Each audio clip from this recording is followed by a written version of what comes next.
Se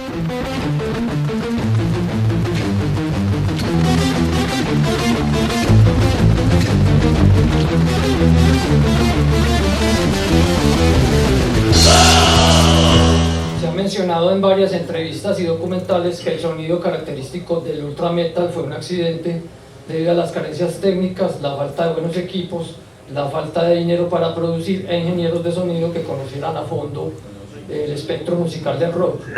Y en este caso del metal agresivo y estridente. ¿Qué nos pueden contar acerca de la experiencia de cada uno en sus presentaciones y grabaciones? Daban en evidencia la pobreza latinoamericana. Todo era hecho, hasta las distorsiones no las hacían aquí. Había gente de mucha, pues, muy pilosos, pues, porque hacían las distorsiones que sonaban pues, más estridentes y todo muy parecidas, muy tesas.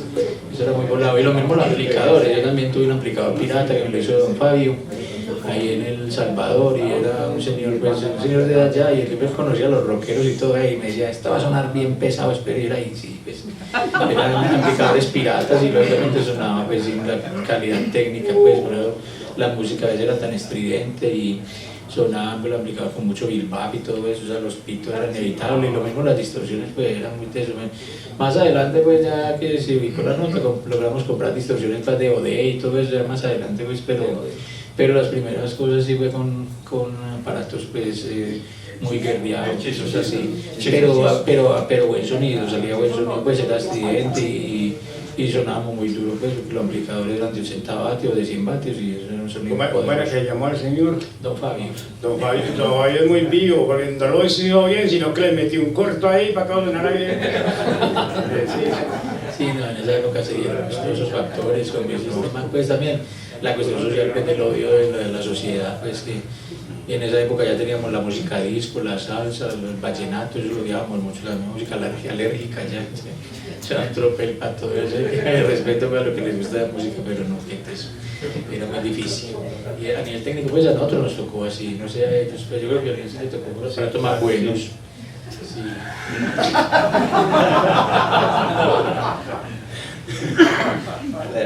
No, en el caso de nosotros también me uno a lo de Carlos Mario. Nosotros teníamos un muchacho, a él lo mataron también él era Sacrilegio, él era el que nos armaba los distorsionadores, por eso la música era tan cruda. Nando, sí, le decíamos Trapo el Loco. El hombre no solo nos hacía las distorsiones y no las guitarras, como quisieran, estrelladas, Brian B. Y empezamos ya con la Fender, como dice Carlos Mario, ya a conseguir el DOD y como a subir en eso, ya subir en categoría con los equipos, pero sí fue muy duro al principio y eso fue lo que le dio la característica al ultra metal, el sonido crudo de esas distorsiones hechizas que hasta de Europa han hecho los comentarios que por allá no se hacía esa música que se hacía acá, pero era por eso. Por la distorsión tan cruda. Pues te recuerdo un concierto que ustedes hicieron, lo más de bacano que arreglaron así estilo, pues en Layer, así, porque era con luz y todo. En esa época, muy bacano. En Itagüí, en la casa ahora que llama también lo mató un carro. Sí, ahora llama el Colis. Se le tiró un carro, tenía muchos problemas, le tiró un carro. Pero eso era la parte de atrás de la casa de él era grandísima. Me acuerdo que fue muy bacano el concierto, tocaron muy pesado. Y era como ver ya bandas así, estilo metal, es que invitamos aquí en Medellín, que eso no se veía. Cuando eso no era sin boleta, sino que para amigos, y eso se llenó afuera, eso mejor dicho, hasta que llamaban a la policía porque no se sabía qué era lo que pasaba en esa casa, que eso entraba gente y quedó mucha gente afuera. Bueno, pero Caliche se ríe y me goza, pero él fue el que me prestó la guitarra de marca para el primer concierto, ¿cierto? Bueno, con respecto a Nando, yo sí quiero hacer como un pequeñísimo homenaje porque Nando era uno de los guitarristas, o mejor dicho, el guitarrista rítmico de Profecía, que fue la primera banda donde yo estuve. Y Nando y yo, por ejemplo, teníamos ya una tendencia hacia lo más fuerte y estamos intentando que Profecía cogiera esa fuerza y Ricardo y Jorge, que eran en ese orden el guitarrista y líder y el baterista, decidieron que mejor no, entonces ya cada uno cogió por su lado. Yo armé Reencarnación y Nando armó Sacrilegio. Nando tocó la guitarra en Profecía con una guitarra que hicieron Jorge, Ricardo y Nando. O sea, ellos mismos armaron pues como la estructura, etcétera, la roja, negro, que es la que sale en el CD que sacaron hace como 1 año y medio o 2 años de Profecía, que eso lo editaron hace poquito, Tanatofobia, y sonaba bien, porque igual pues también había por la posibilidad de mandar a traer micrófonos de Marcio, bueno, etcétera, y pegarlos en la guitarra pues para que tuvieran un mejor sonido.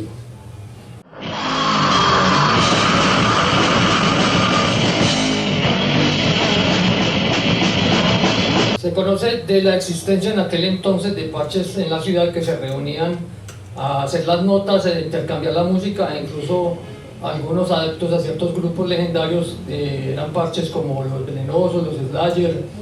¿Cómo eran esas reuniones y cómo se hacía la difusión de las bandas locales y de los conciertos?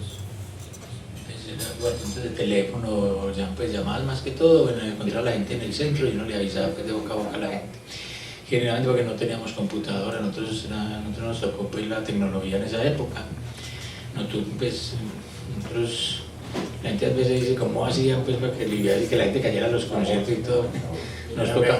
Nos tocaba utilizar las 2 cabezas, pero bueno, ahí salíamos adelante con eso. Pero de todas maneras era en ese sentido, ¿qué más? Sí, la información siempre llegaba a los cartelitos y teléfono puro nomás. Y los parches, pues claro, había muchos parches en Aranjuez, es más, cada barrio tenía su parche prácticamente. Buenos Aires, nosotros teníamos nuestros parches también. Las notas que él dice a la referencia era cuando alquilamos una casa y organizamos un parche, pues llevábamos el LP, una nota, y organizamos todas las noches un parche. A veces nos iba bien y pasábamos bien, y otra vez llegaba la policía y nos echaba, o terminábamos encarnados, era muy difícil. Pero aún así nosotros no pensamos en eso, nos arriesgábamos, y lo mismo con los sicarios, sino que como la mayoría en los barrios crecimos todos yo crecí con los sicarios de Buenos Aires, los de Aranjuez crecieron todos los de Aranjuez y así. Entonces lo último, como pues uno conocía hasta la familia de ellos y ellos a uno, entonces no nos hicieron daño pues, en ese sentido, porque nos conocíamos, la gente se respetaba pues. Entonces los parches a veces pues nos iba bien en ese, pero a veces sí la policía.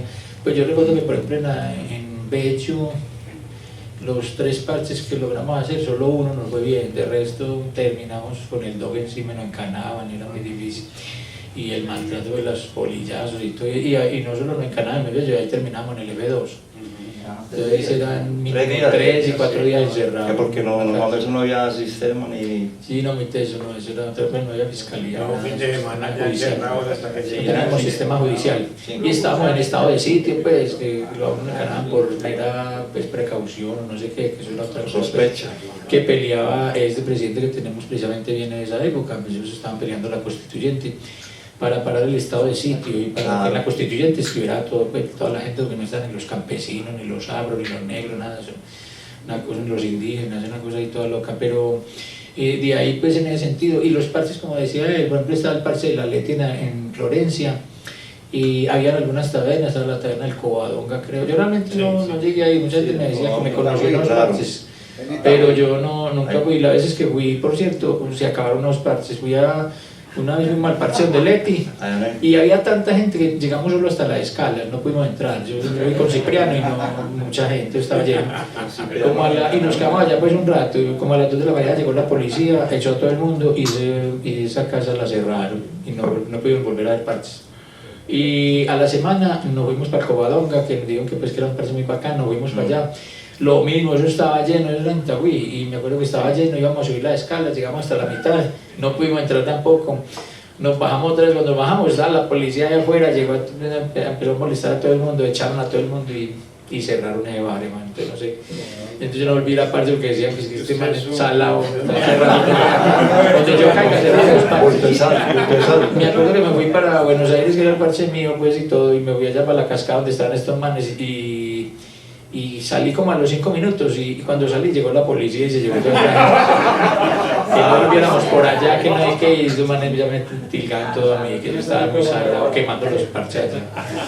Pero sí, en esa época se había mucho, porque eso no se volvió a ver, pues yo no volvió a que prestaran una casa y pusiera música toda la noche, casi no. Eso ya, igual ahora tenemos es otra cosa, los bares, y usted se va a escuchar música y todo, entonces, o sea, las notas pues muy difíciles, los barrios pues con la situación y eso se molesta mucho por la bulla y todo. Ustedes se acuerdan, eso pasó mucho. Ustedes, Caliche y Carlos, ¿se acuerdan de la vez que estábamos en una nota, creo que fue por, ¿cómo se llama esto? Por Guayabal, Cristo Rey, Sí.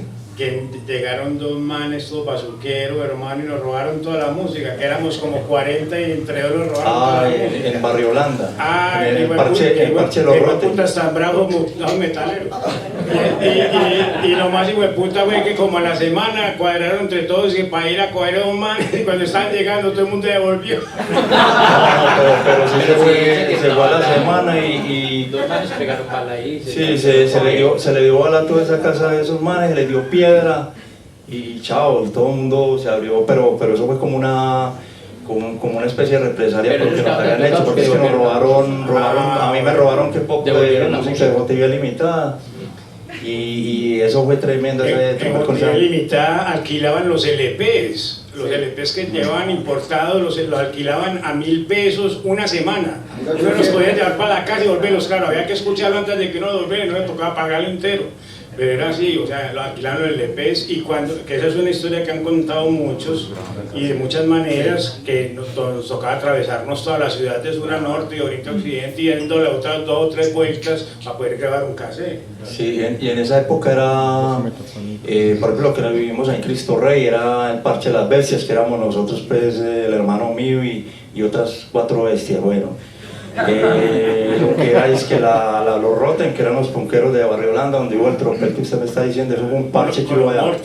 Eso, bueno, estaban que las medusas de la raya, los metal masacres, y eran así, entonces todo el mundo se comunicaba, los fines de semana se reunían todo ese combo, todas esas etnias, entonces ahí se ve un parche con los Roten en tal día, que para lo del licor, que quién va a llevar los LPs, porque en ese tiempo todo era puro vinilo. Y así era, por teléfono, de voz a voz, y de ahí, yo no sé si ustedes conocieron el Parche del Futuro, el Poblado, ese era un edificio abandonado. En toda la banda entró Velilla, vamos a Necromantía Velilla, que era el Poblado. Ahí los vinos y eso, entonces nos dijo, bueno, tengo un edificio que está abandonado, vamos a empezar a hacer parches allá, y preciso, empezamos a hacer parches y ya todo el mundo, venía gente de Aranjuez, de Belén, hasta que eso se calentó, estuvo como 1 año, 2 años seguidos, hasta que llegaron los punqueros y se tiraron en el parche. Yo creo que era la casita de Choza, ¿no era la casita de Choza? No era esa, sino que era un edificio abandonado, estaba semidestruido. Y se pudieron abraviar unos tombos y llamaron al F2 y eso, mejor dicho, eso se calentó la cosa más, pero hasta llegó el parche. Pero así era, uno lo llamaban, una vez hasta se iba hasta Aranjuez a pie, o los de Aranjuez se venían para la casa y eso era puro teléfono y de voz a voz. Eso fue lo que le pasó, yo creo que Piolín, que dice que, pues, que esos 2 ladrones atracaron para los rockeros, y es que los rockeros nos metían con la gente y no con la policía, los que estuvieran armados, pero con la gente no.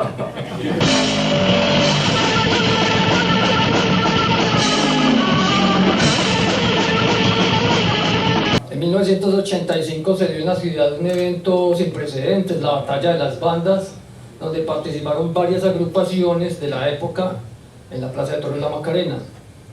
¿Cómo se escogieron las bandas participantes al evento y cuál fue el motivo de discordia e inconformidad del público?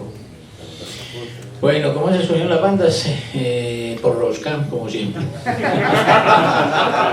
Pero hicieron unas audiciones, pero los amigos, Álvarez. Exacto, pero habían ahí unos amigos de los de mierda, de Osvaldo y Olimpo, que era este man de JB Limitada, ¿cómo es que llama ese señor? Jairo Álvarez y ¿cómo era llamado? Raúl. Ella muy amigos de Raúl, sí, ok, Raúl pues los quería mucho estos pelados, entonces nos metieron ahí de una, pero nosotros no estuvimos haciendo audiciones ni nada. Ya, y Osvaldo y Diego no, ustedes están ahí con mierda, listo, de una. A la otra banda se van a hacer audiciones, pero estos manes están adentro. Ustedes sí tienen que estar ahí, les toca muy pesado, entonces así fue pues por la rosca, como les digo, eso en toda parte la hay. Hay que aceptar eso, mano, no hay nada que hacer. Y a veces nos toca y otras veces no. ¿A ustedes cómo les toca eso? Pero No, nosotros no participamos, pero sí estuve ahí. Sí estuve ahí, no. Nosotros con Profecías hicimos audición, pero nanay cucas. No pasa lo que pesa. No teníamos rosca ni móvil. No tenían el contacto. Era virgen. Recordá que Veracruz Estéreo sacó la eliminación, inclusive el concierto iba a ser en diciembre. Se pospuso para marzo 23 porque todavía no había unas bandas consolidadas. Y ahí está Carlos Acosta, Vicky True, todo ese cuento. Y ahí fue donde se pudo consolidar el concierto La Macarena el 23 de marzo. Iba a ser en el Polideportivo en Envigado, iba a ser. Ese fue el rollo. Bueno, y lo de la gente, pues, y el tropel y todo, pues es la inconformidad que allá habían alrededor de 15.000 personas. Y bueno, digamos que un poquito menos de la mitad eran como ya gente muy dedicada al rock y ya gente más radical, entonces ahí se armó un tropel grave, tanto que había como un travesti que no sé, estaba bailando lo más de feo ahí, la gente se empezó con él, y empezó a tirar el rock, a pelear, y la gente se empezó a dividir. Bueno, faltaban los noticias, porque son noticias que dijeran pues que se armó un descontrol muy teso. En una de esas nos ocupaban a nosotros, que gracias a Parabellum, que pesado, que la gente de ellos que arrancaban a dañar el concierto. Y por cierto que el de JB Limitada se pegó en eso y nos dijo a nosotros, no, pues ustedes como que ganaron ahí en la boleta para grabar, pero ustedes fueron los que dañaron el concierto, entonces no vamos a grabar. Entonces le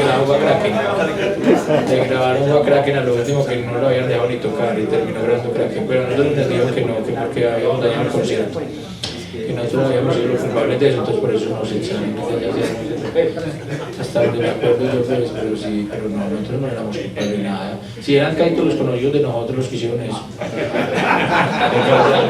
Y además que si uno hubiera estado con ellos también, ¿qué vamos a hacer? No hay nada que hacer. Bueno, la asistencia fue masiva, ya lo mencionaste, aproximadamente 15.000 personas. El público estaba extasiado con las bandas. ¿Qué datos memorables puedes destacar de esa noche? Aparte de lo que ya mencionaste. Tarde, ¿no? Tarde, no, sí. Lo que me acuerdo es que, como te digo, solo dejaron tocar 4 grupos, fueron bien aceptados y todo, pero de resto... Después alcanzó a tocar 3 o 4 temas, sino que lo hicieron entrar, pero después alcanzó a tocar Excalibur, creo que era el otro o algo así. Sí, Gloucester Gladiator también. También alcanzó a tocar unos temitas, que definitivamente no, fue Kraken porque le iban a poner de último a cerrar y para ello no acabó con todo. No estoy diciendo pues que para ello no haya sido la causa objetiva, es cierto, pero prepara la guerra, muchachos. Inclusive hubo un comentario de el que yo te digo que era un caricaturista en ese tiempo, el colombiano, No recuerdo cómo ya murió, y él puso ahí que esta sí fue la fiesta brava, y así unos dibujitos y la tirando piedra, No, es y que la fiesta brava en la Macarena. titulares que decían es que libertad vigilada. Todos ahí.